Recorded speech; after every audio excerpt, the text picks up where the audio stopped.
Alright guys, this is what I have, the Recoil Echo Pro series, PW8D2. These four were prepaid by the audio legend, oh my god, Curtis fucking Navarro. He is so awesome. If you haven't seen him in the SPL lanes, you are missing out. I can't tell you how many trophies he has. It's insane. It's an insane number. So, but want to do the gay ass unboxing.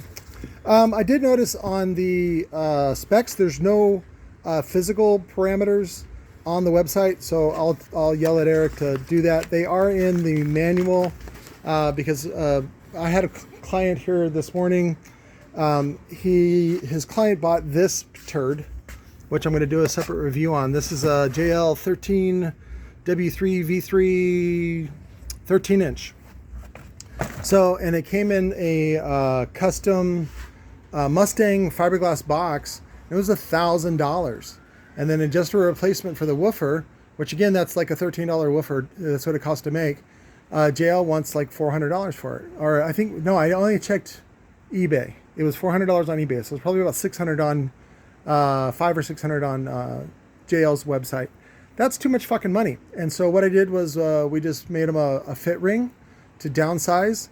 And basically it's a one of these Echo Pro 12s. Handles the same power, which the 13 W3 is rated for 600 watts. It does 600 watts. It's got a bigger voice coil. Probably about the same size, if not a little bit bigger magnet. And, or no, the 12 does 700 watts. So it's actually better. And then he was running an old PPI PCX 1500, which is a huge amplifier. And that's only rated, I think it ends up doing about 1500, maybe 2000 watts. And that's one of the reasons why this voice coil was burnt to fuck. And if you do get one of these and you do want to try a repair, technically it is possible. You just don't want to cut the surround because the soft parts, the cone is not what's available. The rest of this you can swap out, because I told the guy, I said, bring it over. I said, we'll turn it into a W6 or something, but he had already cut the surround, so I'm like, you're fucked. So, but we could retrofit this to be a W6 if we wanted. That way it's still JLE.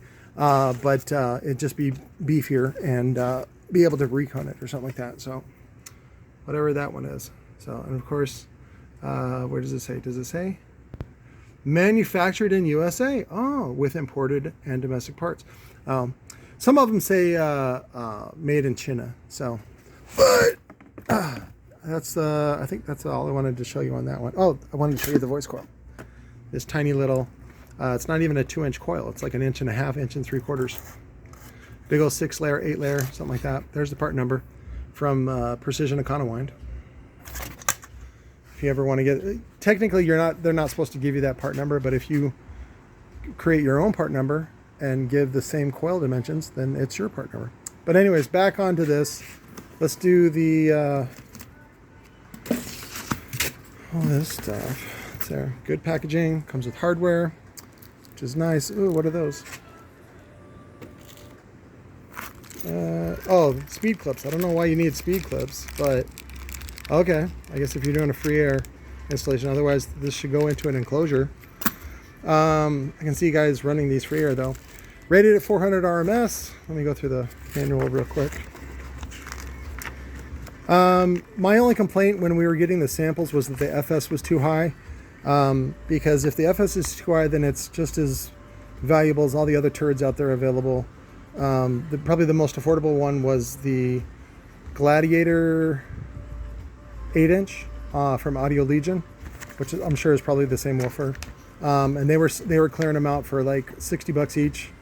But again, if the FS is too high, it's not really useful. It's more like a mid bass. Let's see. No, it talks about that. It makes recommendations, but it doesn't have TSPs. Sealed. And I don't know why they go through this educational part. There we go. So these are the printed TSPs. So let's see. SPL 83 dB. FS, or FO, whatever you want to call it, F0, is 37 hertz. And on the D4, it's 39. You go, why the disparagement or whatever, the discrepancy, the difference? Why is there a difference? That's because the wire is larger, heavier, the coil is heavier than the D4. This uses thinner wire, this uses thicker wire. So there's going to be more mass, so the F is going to be a little bit lower. That's how that works. But we'll test it out. We'll break it in here real quick and put it on the woofer tester 3 and go from there. So if you can't hear this, this is completely out of the gap. Just so you know, that's X mechanical. Oh, see, we ran out of current. I think it was just because the suspension loosened up and then it starts to draw more current again. And then you got to lower the frequency to, again, conserve current. Eventually, I'd love to upgrade the, oh yeah, that's right. Peter W, W standing for Big Wiener, is sending me a cool pyramid, old school linear power supply. One thing I did want to note on these was the side mount for the holes instead of the side, because there's just really not much room once you put this in the box. So, and I already, oh, hang on. And then on that, the 12 that we did for the swap on the 13W3, we rebadged it, and it was actually pretty easy. I'll show it to you probably in another video. Basically, you just mount it like this. We put something to cover the logo. He wanted to put a sticker on it. It was a JL sticker. I said, good for you. And then we put a genuine JL gasket on it. It's actually from the W0 series when they used to get that stuff made in USA. It was the same vendor that made for TC Sounds. And it's been through like 3 owners now. And so they still have the tooling, of course. That's what the latest guy bought. He bought the tooling and the machine. And if anybody wants to buy that, it's only 15 grand. So that's 15 grand shipped. And then you'll get all the tooling that goes with it for all the parts. But I wanted to show you this. Show the back, nice and good. All right, let's get some TSPs. Audio legend Curtis Navarro, could you please come and hold this woofer for me? Thank you. Oh my God, I'm so honored for him to be in a video. This is insane. Getting a bit of a nerd boner. All right. Steve Mead, eat your heart out. Steve Mead's got nothing on you, dude. Fucking so many more trophies. That fucking poser. Fucking wannabe. I got tattoos. I'm a degenerate.